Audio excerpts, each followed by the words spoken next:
Now here it goes. Krystal grills RFK in fiery interview. I wonder if the comments are already roasting them. Let's not get there. Let's stay focused and let's listen. I'm seeing a little bit of the comments. They're kind of funny. They're kind of funny, but there you go. All right. So let's listen a little bit to what he said. He's got his blonde hair back.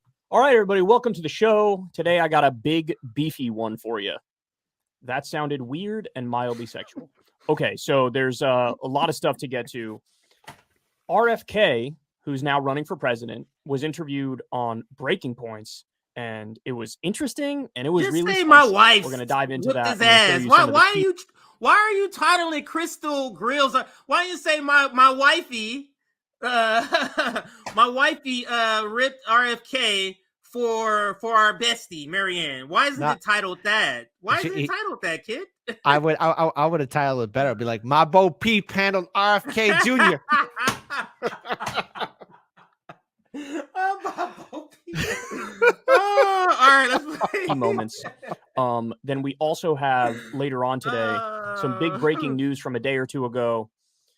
Rudy Giuliani is in some legal trouble. Now, it's not a criminal case. It's a civil case. So maybe that's what makes this a 40-minute video. Okay. So I'll forward it a little bit, just a little bit. Wait. I can actually see it too, because he starts right after he's talking about Rudy Giuliani. So right there, right there, I think. Okay, so it's right about there, yeah.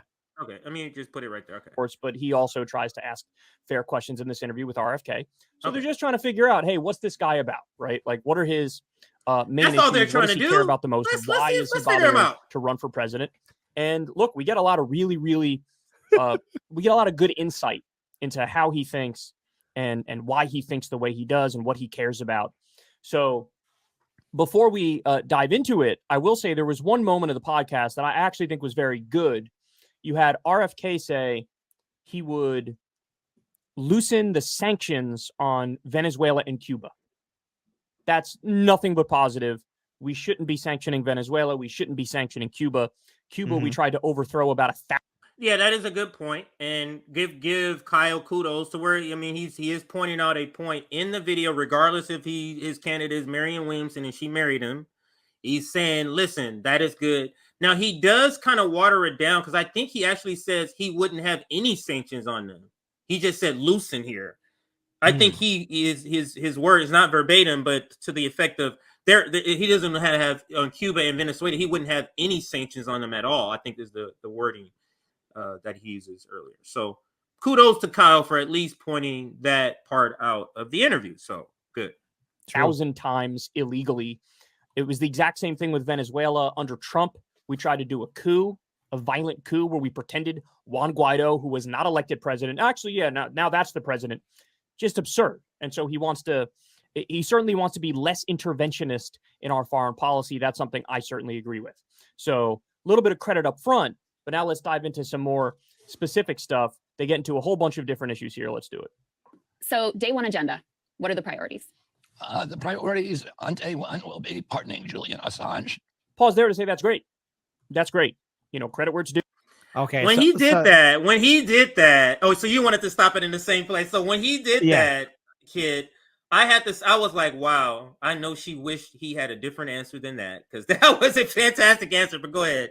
No. I mean, again, pardoning Julian Assange, getting him out. He needs to be out. He cannot be extradited. Again, Donald Trump, in his own buffoonery, allowed people to advise him to make one of the most devastating decisions to impact independent media and free speech. And of course, let's say in a hypothetical scenario, Trump were to win, I have zero confidence in Trump doing the right thing by pardoning Julian Assange or getting him out of that situation in the Belmarsh prison. Because again, who has Trump surround himself? Neocons and neoliberals. So they're going to do everything they can to keep him behind bars, him being Julian Assange. So outstanding answer. Far better than any other presidential candidate. I mean, at least he's talking about it, unlike AOC or Bernie. So there. I mean, Bernie never even talked about it in the 2020 campaign. Somebody brought it up to him on the campaign trail. What did Bernie Sanders say? I'm not here to talk about it. Can't talk about it. Like, come on, Bernie. Have a nutsack and at least have a backbone to say the right thing. At least RFK Jr. said it. Simple as that. Absolutely. Oh, I'm sorry. Forgot. I'm controlling it. So let's go. Marianne Williamson also, though, is in favor of pardoning Julian Assange, and I would be shocked if she didn't do it on day one as well. This is a question that Krystal and I asked Marianne Williamson when we interviewed her. We've interviewed her multiple times, and so they're both on the same page. Now, by the why is he feeling? Why is he interjecting Marianne Williamson here? Marianne Williamson has nothing to do with this. Why are you bringing her name? Why? She officiated your wedding or something? Oh, wait, she did. Bedoy. Because what he's doing here is that, audience, do you like him? Because what he doesn't want to do is have it cover this guy, and his audience actually likes him more than Marianne Williamson. So he said, "Well, wait, guys, wait. Yes, that's a great answer, but Marianne Williamson wants that too." That's essentially what he's having to do. This is dangerous for him to cover him in this way. So let's see what he says. By the way, there's also another reason why there absolutely needs to be a debate. You need to have a debate. If you have Marianne, RFK, and Biden on stage, and you have the other two people saying, of course you should pardon Julian Assange, he's a hero, well, that puts pressure on Joe Biden. Because he's outnumbered. They have good arguments for their perspective, and he probably wouldn't even know where he is. So a debate, even if you don't agree, even if you don't support RFK or Marianne Williamson, as a matter of principle, you should support a debate because this is a democracy. Right, but the debate would still not include Marianne Williamson because Marianne Williamson still would not qualify for any debate threshold. I think the debate threshold is like 15%, or is it 20% or 15%? Like RFK is the only one who has hit it. Marianne has not hit it. Go ahead. Well, the thing is, even when there were candidates that didn't meet the bare minimum, like Tulsi Gabbard or Andrew Yang or a few other candidates during the 2020 primary, even when they did meet the threshold, the DNC would still not allow them to be on the debate stage because Tulsi Gabbard only made it to 2, but technically she did qualify for 2 others, but the DNC said nope, not gonna happen, never.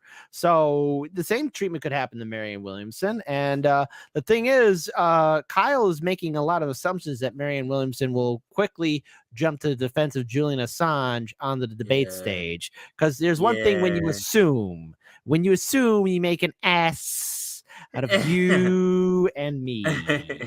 There you go. That's when you assume. That's how they teach you to know how to spell that word. See, and Joe Biden has opponents. And by the way, polls show the overwhelming majority of Americans don't want Joe Biden to run again. Starting to fix NIH, FDA, CDC, get them off of the their subsistence relationship with the pharmaceutical industry, and unraveling that agency capture, putting the right people in that agency who know how to do that. And is that just a matter of different personnel, or do you need to have a public option for pharmaceutical companies? Do you need to nationalize the pharmaceutical industry? What does that actually look like? Okay, this is a phenomenal question from Krystal. Now, of course, I'm biased. She's my wife. Again, full disclosure. Oh my God! 3 of you in the audience who don't know that. Oh God! I gotta sit through and watch this whole thing, man. Now, yeah, I don't know. I was just thinking, like, man, I don't know if I'm gonna be able to do this. Now he's gonna be saying my wife through videos, like, oh God, I don't know if I could do this. Kid, go ahead. Okay. Are you gonna be able to do this? Yeah, I mean, can you? Can you do this? I can sit through this. I mean, I know you got to be heading out a little bit, so obviously time does factor in. Yeah, for sure. There's a lot to really unpack with the whole live stream, and he talks about it starting at the 2-minute mark of this interview, going all the way up till I believe the 18-minute 10-second mark. That's as far as he goes into it. Or wait, a little bit more. No, he covers the whole live stream about it with. Oh no, wait, hold on. Up until 31 minutes and 50 seconds. So there's a lot to address with this entire conversation of RFK Jr. on breaking points. But he covered it. He covered what his Bo Peep did. So there you go. There you go. I mean, sorry. Go ahead. I mean, he's just he's interjecting Marianne Williamson, and again, it's suspicious. Why are you just interjecting? Are you letting your closeness and association to a presidential candidate basically blind you and ruin your better judgment, your ability to think critically. And that's something we have to address here. I mean, is it impacting their ability to really cover Marianne Williamson's campaign objectively? Because he's assuming that she's going to say something good about Julian Assange. Are you sure? Right. Are you positive? Grilling? I mean, the only part where she was really grilling him was when it came down to COVID-19. Again, seriously, I don't know. So he's saying, look, we got to rework the, all of our health agencies because they're too buddy and cozy with the pharmaceutical industry. Totally true. That's totally true. Okay, but what policies are you talking about in order to change it? Because the devil's in the details, right? You could say that's the right thing to say. Hey, there's a lot of corruption in this industry because of pharma money. That's absolutely true. But what are you going to do to fix it? How are you going to fix it? I can't believe this guy is he trying to say what are the details? Have you listened to Marianne Williamson talk? She never answers details. This is a critique Nick and I have said about her many times in many segments. She refuses to give specific details, and she says a lot, Kit. She goes this, well, I can see both sides. It's a lot of times that she says this. Go look at the Greenwald interview she did on the system update. She says that I can see both sides many times, and he tries to narrow her down in her answers. So it's bizarre that you support somebody that lacks a lot of detail, but you demand detail from RFK Jr. Just bizarre. I think that's bizarre. Yeah, it's a double standard. You have to hold everyone accountable. If they're not going to give you a clear answer, what do you mean two sides? Two sides. I mean, what is your overall decision? I mean, at least RFK Jr.'s okay. So in that case study QB interview, it's about 7 minutes. That's from that clip. That's about 7 minutes long. He mentions about Ukraine, and he says, "Look, I understood why people were supporting of it. I was in support of it," because that's what he does say. And he mentions that, people are standing up against Putin and, tanks are coming in. But then he goes on to say, however, the reason why this war needs to stop is because the objectives have been drastically changed to where you're hearing this administration talking about overturning Putin and doing regime change war in Russia, which is not the goal, which is something we need to avoid. And that's what he says in that 7-minute clip from Case Study QB, which I urge everyone to check out, which is, it's not the best answer in the world, but at least he says, okay, well, the war has drastically changed. This is not what we want because it's going to escalate into something no one's going to recover from when the nukes start flying and there's mushroom clouds in the sky. Now, he didn't use those words, as those are my words, but I mean, it's as fair enough as it can get. I mean, absolutely. And, let's get back to the video. Let's play a little more of what he says. And she brings up two phenomenal ideas. She brings up, are you talking about nationalizing big pharma? Or are you talking about a public option for pharmaceutical drugs? Because from my perspective, that's the only way to actually fix it. Let's see what he says. I don't think that's the right thing. I think. Okay. This is the, I made a point. Did I make a point? Did it land? You didn't make a point, Kyle. You didn't make a point. So what he thinks he's doing is that he's pointing out something that RFK is not as progressive as Marianne Williamson somehow. I think that's the point he's trying to make. Would we like to roll back the video where Kyle is chastising Marianne Williamson for not having Medicare for All as not being for Medicare for All? We literally post that on Twitter all the time in different little posts that they have where he's talking about. Yeah, he's not going to do that. Are you going to do that, Kyle? Never. This is so like revealing having them back her like this and some of the things they're doing to sort of support her and prop her up. Kit, it's very revealing, like even more than we thought they were kind of ship livery sort of behavior. It's very revealing to me. So it is, unfortunately. I don't think that's the right. So what are you talking about? Okay, let's run it back. Not just a matter of different personnel, or do you need to have a public option for pharmaceutical companies? Do you need to nationalize the pharmaceutical industry? What does that actually No, like? I don't think that's the right thing. I think we need to get pharmaceutical money out of the regulatory agencies. NIH personnel should not be able to collect royalties on pharmaceutical products that they worked on, which they can do today. Why even have for-profit industry making our medicine?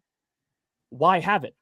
That's at the core of why people don't trust big pharma, is that they're price gouging like nobody's business. And they're making a giant profit. Guys, you remember the story? We talked about it a number of times. There's a prostate cancer drug, which costs about $200 in the UK. You know what it costs here? $38,000. So what's the problem here? The problem is big pharma is an unnecessary parasitic middleman taking their cut. They are a mafia. That's what we don't need them.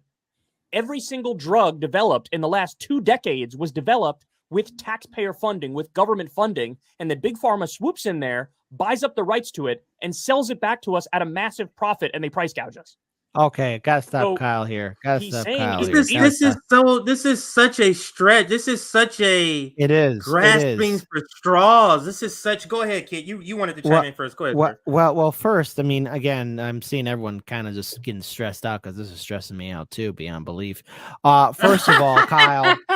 Look, big pharma, yeah. Is it a scumbag industry? Absolutely. But who does big pharma support? Not only the Republican Party, but the Democratic Party. All right. And the Democratic Party is under control of the healthcare insurance industry and big pharma. So the thing is, if you're expecting the DNC to do anything, or any presidential candidate, including yours truly, Marianne Williamson, you might as well try your best to urinate in the wind, because it's not going to do a damn thing to fix the system. You got to get money out of politics. All right. So RFK Jr.'s answer, I don't like it, but it is to be expected when you're in a two-party system that only cares about the donors and the money. That's the world we live in. That's the two-party system, and Marianne Williamson is attached to the Democratic Party right by the hip. So she is not going to be leaving it. She's not going to be deviating away from it. She's talking about doing things, but what she wants to implement is stuff that legislatures can do. Her being in the executive office, she could do so much more in order to deal with big pharma, but she's not going to do it, and she won't give a clear answer because she'll give her both sides issue. That's what she'll do. Simple. See, the issue, the reason why Kyle, it seems like he's grasping for straws, because the issue is the Democratic Party, Kyle.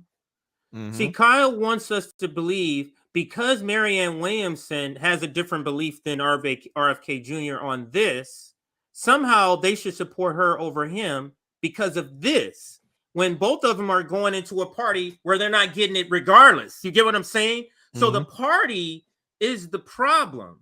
But just like progressives do in selling themselves as Democrats, they want us to elect them with their individual beliefs, but they're being added to a team kit that has the complete opposite beliefs. You're just a bench warmer. You can believe whatever you want to believe on the bench, sir. What does that do? But the team believes something completely opposite. Mm-hmm. So this is why I don't support either one of them, because the team they're being added on is not going to do anything, because he is in the realm of being less pro-Ukraine. Let's just view it that way. If we don't want to say anti-Ukraine war, but he's in that realm. But how is that going to matter with the Democratic Party? That's literally not going to matter. The Democratic Party is a war party, so it doesn't matter that that's his belief. It doesn't matter that Marianne Williamson has this belief, because the party is that. Well, they'll be head of the party. Really? So what happens to all the corporate donors that donate to everybody in Congress? What happens to those people that have to actually legislate? The president doesn't legislate. The president signs the legislation after Congress legislates. Yeah. Any other words? I think we don't have to watch any more. Yeah, that's. I can't take anymore. I can't take, and I'm going to be getting out of here soon. So. Yeah, and anyways, I probably have a heart attack live on air after dealing with this Eminem dime store version of Eminem. I don't know. Anyways, commentary in regards towards this idea what the office of presidency can do. I think you broke it down perfectly.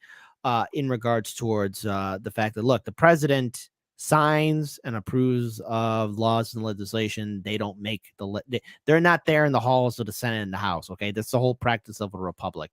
All this hope in having a president be your end all be all savior. That's not the case. It's a far more bigger picture than that. The problem with this entire system that we have with our republic is that it's been corrupted to the core of corporatism, money in politics, and unending bribery that's been legalized thanks to the Supreme Court. So to anyone who thinks that, yes, it matters who sits in the throne, no, it doesn't. It doesn't matter, because even, let's say, RFK Jr. is to win.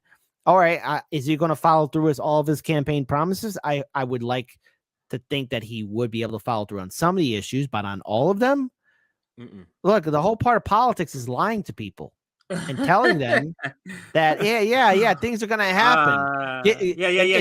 Sure. Give me $20. I promise you'll get it back. In fact, I'll double it for you. Good luck. So everyone just don't put your hopes onto a politician. Don't. Start building movements and organizations. Start supporting citizen ballot initiatives. Support third parties and independents. Focus your effort and energy in things in which you will get an investment and a return back. Okay, that's what we need to do. Starting building our own communities, funding our own communities, helping each other out. There's a problem. So now I understand some people want to be involved in electoral politics. Fine. If you're burnt out by it, at least do me a favor. If you live in one of the 23 ballot initiative states, support the good ballot initiatives and stay actively involved and know your rights as a voter. But don't put hope and investment into a politician. You're going to end up with a broken heart. And I fear that's what's going to happen to a lot of Marianne Williamson and RFK Jr. supporters, because we saw that with Bernie Sanders not once, but twice.